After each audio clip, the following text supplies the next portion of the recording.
Hello everyone, welcome to the channel TutorBox. In today's class we are going to discuss about reproductive system, and in reproductive system we are discussing the ducts of the male reproductive system. In earlier lecture I already discussed about the various structure of male reproductive system like testes.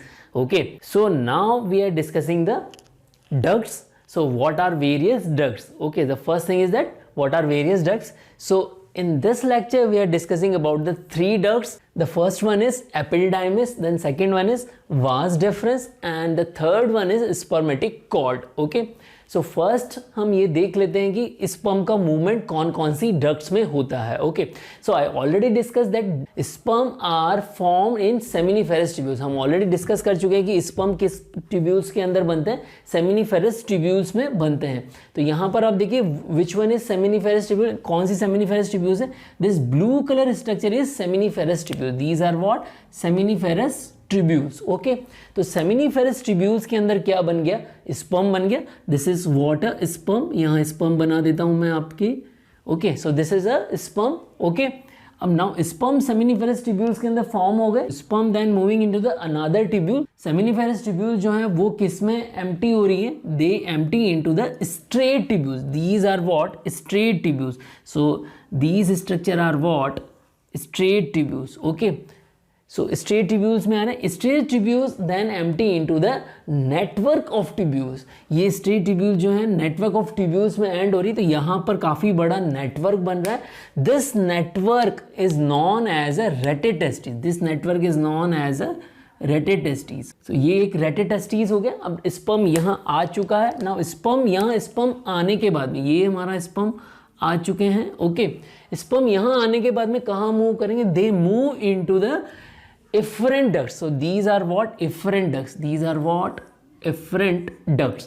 Efferent ducts में आ जाते हैं sperm, और sperm efferent ducts में आने के बाद कहाँ move करेंगे? They move into the epididymis. They move into the epididymis. Okay, so this portion of epididymis is known as a head of the epididymis. This portion is known as a head of the epididymis. So यहाँ पर हम सबसे पहले देखते हैं कि epididymis क्या है. ओके, एपिडिडाइमिस को अगर हम देखें तो एपिडिडाइमिस के 3 पार्ट हो गए. ओके, एपिडिडाइमिस के कितने पार्ट हो गए? 3 पार्ट हो गए. Head, middle portion is known as a body, and the last portion that is known as a tail. Okay, so अगर हम एपिडिडाइमिस को देखें तो एपिडिडाइमिस कैसा है? कोमा शेप ऑर्गन है. देखिए यहाँ से ये कोमा शेप ऑर्गन हो गया. So epididymis is a comma shape organ. तो यहां पर देखिए हेड पोर्शन हो गया एपिडिडाइमिस का. देन मिडिल पोर्शन जो कि कैसा होता है? नैरो होता है. Middle portion is a narrow portion is known as a body, and the lower portion is the smaller portion. Lower portion is smaller portion and it is known as a tail. Now अगर हम epididymis को देखें तो total length of the epididymis is what? 6 meter long. It is what? 6 meter long, or we can say 20 feet long. Okay, epididymis basically ये tightly coiled structure होती है. अगर epididymis को आप देखें तो यहाँ पर जो भी ट्रिब्यूल्स मिल रही है वो टाइटली कॉइल्ड है. यहाँ पर आप देख सकते हैं ये टाइटली कॉइल्ड स्ट्रक्चर आपको दिख रही है. इट मीन्स एपिडिडाइमिस की जो डक्ट्स हैं वो कैसी हैं? टाइटली कॉइल्ड है. बट अगर हम इन डक्ट्स को अगर हम इनको अनकॉइल्ड करें तो इनकी अगर लेंथ देखें तो वो कितनी हो जाएगी? ऑलमोस्ट 6 मीटर लॉन्ग, और वी कैन से 20 फीट लॉन्ग हो जाएंगे. अब यहाँ पर आप देखिए अगर एपिडिडाइमिस की वॉल को अगर हम देखें, एपिडिडाइमिस की स्ट्रक्चर को आप देखा, उसके बाद में अगर हम इसकी वॉल को देखें, एपिडिडाइमिस की वॉल को देखेंगे तो इसकी वॉल जो है वो कैसी बनी हुई है? It is made up of pseudo stratified columnar epithelium.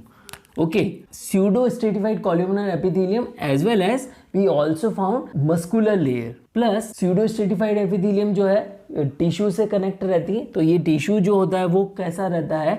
Muscular रहता है. ओके, अगर हम स्यूडो स्ट्रेटिफाइड कॉल्यूमनर सेल्स को देखें तो स्यूडो स्ट्रेटिफाइड कॉल्यूमनर सेल की अगर हम स्ट्रक्चर बनाएं तो वो कैसी होंगी? यहाँ पर आप देखिए this is pseudo stratified columnar epithelium. Okay, और यहाँ पर हमें इस तरह से सेल्स बन जाएंगी। ओके, तो यहाँ ये pseudo stratified columnar epithelium cells हो गई। This is what a basement membrane and this is connective tissue and this is a columnar cell. This is what a columnar cell. और यहीं इस स्यूडो स्ट्रेटिफाइड कॉलमनर सेल में we can found microvilli, we can found microvilli as well as stereocilia, as well as what stereocilia. So these are what stereocilia. Okay, तो stereocilia क्या करेंगे यहाँ पर, they work for reabsorption, they work for reabsorption, as well as we can also find some goblet cells which can release the mucus। goblet cells भी मिल जाएंगी, तो वो क्या करेंगे, mucus secrete करेंगे। they secrete what, mucus। okay, so they can secrete mucus. तो यहाँ पर देखिए, अगर हम एपिडिडाइमिस का फंक्शन देखें, एपिडिडाइमिस का फंक्शन क्या हो जाएगा, epididymis is basically a point for maturation of sperm. तो यहाँ पर आप देख लीजिए फंक्शन क्या हो गए एपिडिडाइमिस के, मैच्योरेशन ऑफ स्पर्म। अब स्पर्म के मैच्योरेशन में क्या हो जाएगा, motility means movement. Okay, sperm का मूवमेंट आ जाएगा, प्लस स्पर्म की ability for to fertilise the ovum, fertilisation of ovum. So sperm जो है ओवम को फर्टिलाइजेशन करने की एबिलिटी गेन करेगा। Okay, so fertilisation ability gain होगी यहाँ पर एपिडिडाइमिस के अंदर। सो बहुत ही इंपॉर्टेंट प्लेस है स्पर्म के लिए। तो यहाँ पर मूवमेंट और फर्टिलाइजेशन की एबिलिटी गेन होगी। और ये टोटल प्रोसेस कितने दिन में कंप्लीट हो जाएगा, इट विल टेक 14 डेज। यहाँ पर कितने दिन लगेंगे, 14 डेज लगेंगे। So it will take 14 days. Clear, as well as first one हो गया मैच्योरेशन। सेकंड हमारा जो है फंक्शन क्या हो गया एपिडिडाइमिस का, it is a storage point for sperm. तो यहाँ पर स्पर्म का क्या होगा, स्टोर होगा। ओके, तो स्पर्म जो है काफी टाइम तक यहाँ पर स्टोर होके रह सकते हैं। As well as the third person is what, degraded sperm. जो स्पर्म जो है वो डिग्रेड अगर हो जाते हैं तो उनका रीअब्जॉर्प्शन हो जाएगा। So reabsorption of degraded sperm. Okay, so these are the function of epididymis. Now we are looking the structure of vas difference. Now just look on the vas difference. vas difference कौन सी structure है, यहाँ पर आप देखिए, अगर आप यहाँ पर देखेंगे जो टेल ऑफ द एपिडिडाइमिस वाला पार्ट देखेंगे, तो टेल ऑफ एपिडिडाइमिस में क्या हो रहा है, जो भी डक्ट हैं एपिडिडाइमिस की वो क्या हो रही है, धीरे धीरे लेस कॉन्वोल्यूटेड हो रही है। तो यहाँ पर पहले काफ़ी सारी ज़्यादा कॉन्वोल्यूटेड थी, उसके बाद में यहाँ पर आप देखिए यहाँ से कॉन्वोल्यूशन पोर्शन, मतलब कि जो कॉइल्ड पोर्शन था वो क्या हो गया, कम हो गया। So this portion is known as a vas deferens. Okay, this portion is known as a vas deferens. Vas deferens में क्या हो गया, डक्ट जो है अनकॉइल्ड फॉर्म में आ गई है, काफ़ी लेस कॉइल्ड फॉर्म में रह गई। सो वास डिफरेंस में जो डक्ट्स हैं, डक्ट्स आर लेस कॉइल्ड रहती हैं। एंड अगर इसकी लेंथ अगर हम देखें तो ये 45 सेंटीमीटर लॉन्ग हो जाएंगी। ओके, सो 45 सेंटीमीटर लॉन्ग हो जाती हैं and they ascend along with the posterior wall of the testis. यहीं से वास डिफरेंस जो है ऊपर की तरफ मूव करती जाती है, मीन्स पोस्टीरियर वॉल हो गया ये। अगर हम टेस्टिस की स्ट्रक्चर देखें तो this portion is what a anterior portion and this is a posterior portion. तो जो एपिडिडाइमिस है वो कौन से पोर्शन में हो गया, पूरा एपिडिडाइमिस है जो पोस्टीरियर वॉल पर लाई कर रहा है। और डक्टस डिफरेंस और we can say vas difference दोनों ही पोस्टीरियर साइड से क्या कर रही है, असेंड कर रही है and they move into the spermatic cord. अब अगर हम वास डिफरेंस की स्ट्रक्चर देखें, अगर वास डिफरेंस की वॉल को अगर देखें तो वॉल ऑफ वास डिफरेंस जो है वो किसकी बनी हुई होती, it is made up of pseudo stratified columnar epithelium plus areolar connective tissue, as well as they also contain smooth muscle. Okay, so the first one is pseudo stratified columnar epithelium, then areolar connective tissue. Both of these kind of epithelium we found in the wall of vas deferens or ductus deferens, as well as we also found some smooth muscle layer. तो यहाँ पर ductus difference के अंदर कौन कौन सी layers मिलती हैं, देखिए 3 तरह की लेयर हमें मिल जाएंगी यहाँ पर, outer, then inner and then middle. So outer layer कौन सी होती है, लॉन्गिट्यूडिनल। इनर लेयर भी कौन सी है, लॉन्गिट्यूडिनल। एंड जो मिडिल लेयर है दैट इज सर्कुलर लेयर। तो यहाँ पर इस तीनों तरह की लेयर्स हमें मिल रही है। तो अब अगर हम वास डिफरेंस का फंक्शन अगर हम देखते हैं, इसका अगर हम क्या देखते हैं, फंक्शंस देखते हैं, तो क्या क्या फंक्शन हो जाएंगे इसके। First one is it convey the sperm, यहाँ से स्पर्म कन्वे हो जाएगा। अगर हम यहाँ पर स्पर्म बनाएं, अगर यहाँ पर हम स्पर्म बनाएं तो स्पर्म जो है यहाँ पर क्या हो गया, देखिए यहाँ पर स्पर्म क्या हो गया, कन्वे हो गया टुवर्ड्स द यूरिथ्रा।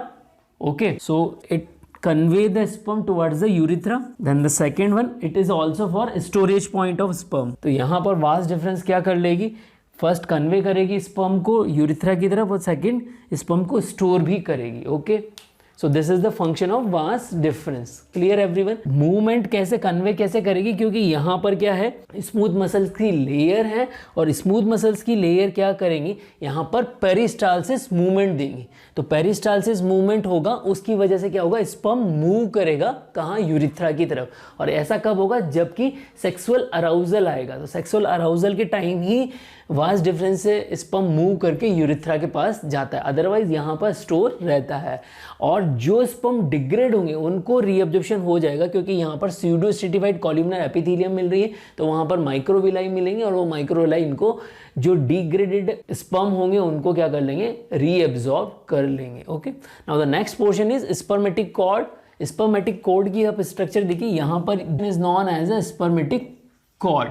तो स्पर्मेटिक कॉर्ड में हमें क्या क्या मिलेगा, स्पर्मेटिक कॉर्ड में हमें वास्ट डिफरेंस मिल रही है। दिस इज फर्स्ट वन, यहाँ पर मैं नंबर 1 डाल देता हूँ, this is first one. Then red और ब्लू कलर में आप आर्टरीज देख रहे हैं, these are testicular arteries. Okay, these are what, blood vessels. और ब्लड वेसल्स कौन सी हो गई, एक तरह से हमारी ये टेस्टिकुलर आर्टरीज हो गई। देन ग्रीन कलर में जो आप स्ट्रक्चर दिख रहे हैं, यहाँ पर हमें नर्व मिल जाएंगे, as well as lymphatic vessels भी हमें मिलती हैं। यहाँ पर क्या मिलेगा, हमें लिम्फेटिक वेसल्स भी मिलेगा। तो स्पर्मेटिक कॉर्ड में हमें क्या क्या मिल रहा है, फर्स्ट वास्ट डिफरेंस मिल रही है, सेकेंड ब्लड वेसल्स मिल रही है, थर्ड लिम्फेटिक कॉर्ड मिल रही है, फोर्थ नर्व्स मिल रही है। तो यहाँ पर क्या होता है, स्पर्मेटिक कॉर्ड और इलियो इंग्विनल नर्व, स्पर्मेटिक कॉर्ड और इलियो इंग्विनल नर्व्स जो हैं वो इलियो इंग्विनल कैनाल से पास होती हैं। सो अगर आप यहाँ पर मैं आप लोगों को डायग्राम शो कर रहा हूँ, उस डायग्राम में आप देखिए स्पर्मेटिक कॉर्ड और इलियो इंग्विनल नर्व जो है स्पर्मेटिक कैनाल से पास हो रहे हैं। और स्पर्मेटिक कैनाल के ओरिजिन पॉइंट क्या है, स्पर्मेटिक कैनाल का जो ओरिजिन पॉइंट है वो क्या है, डीप इंग्विनल रिंग उसका ओरिजिन पॉइंट है, जो कि कहाँ से, एक स्लिट लाइक ओपनिंग है एब्डोमिनस मसल की एपोन्यूरोसिस से। एब्डोमिनस मसल जो होती है उसकी जो एपोन्यूरोसिस है, वहाँ पर एक स्लिट लाइक ओपनिंग होती है, वहाँ से ये ओरिजिन हो रही है स्पर्मेटिक कैनाल। और एंड कहाँ पर हो रही है, जो ऑब्लिक मसल्स हैं, जो ऑब्लिक मसल्स हैं वहाँ पर ये सुपरफिशियल इंग्विनल रिंग से ओपन हो रही है। तो ओरिजिन क्या हो गया, डीप इंग्विनल रिंग इसका ओरिजिन हो गया, और ओपनिंग कहाँ हो गई, सुपरफिशियल इंग्विनल रिंग इसकी ओपनिंग हो गई। Clear everyone. यहाँ पर मैं आप लोगों को एक चीज़ और बताना चाहता हूँ, यहाँ पर देखिए जो ये हमारी ब्लड वेसल्स हैं, इन्हीं ब्लड वेसल्स से जो टेस्टीज हैं एम्ब्रियोनिक स्टेज में स्कॉटम के अंदर आते हैं। ओके, तो कभी कभी क्या होता है, यहाँ पर कुछ स्वेलिंग आ जाती है, इन वेसल्स के अंदर क्या हो जाएंगी, कुछ स्वेलिंग आ जाएगी। इस स्वेलिंग को हम क्या बोलते हैं, वेरिकोसील। तो यहाँ पर क्या होगा, एक्चुअली जब इनमें स्वेलिंग आएगी तो पूरे स्कॉटम में ही स्वेलिंग आ जाएगी। ओके, तो इनका डायामीटर एनलार्ज हो जाता है, जो ब्लड वेसल्स है इनका डायामीटर एनलार्ज हो जाता है और उसकी वजह से स्कॉटम में स्वेलिंग आ जाती है, और उसी स्वेलिंग को हम क्या बोलते हैं, वेरिकोसील। कभी कभी आप लोगों से पूछ लिया जाता है एमसीक्यू में, what is varicocele. Okay everyone, so I hope आप लोगों को जो डक्ट्स ऑफ मेल मैंने आप लोगों को बताई है वो आप लोगों को समझ में आई होगी। यहाँ पर कुछ क्वेश्चन मैंने शेयर किए हुए हैं आप लोगों से, उन क्वेश्चंस के आंसर आप कमेंट बॉक्स में लिखें। और अगर आप लोगों को लगता है कि ये लेक्चर यूज़फुल है तो इस लेक्चर को ज़्यादा से ज़्यादा बच्चों तक शेयर करिए। जय भारत, जय हिंद।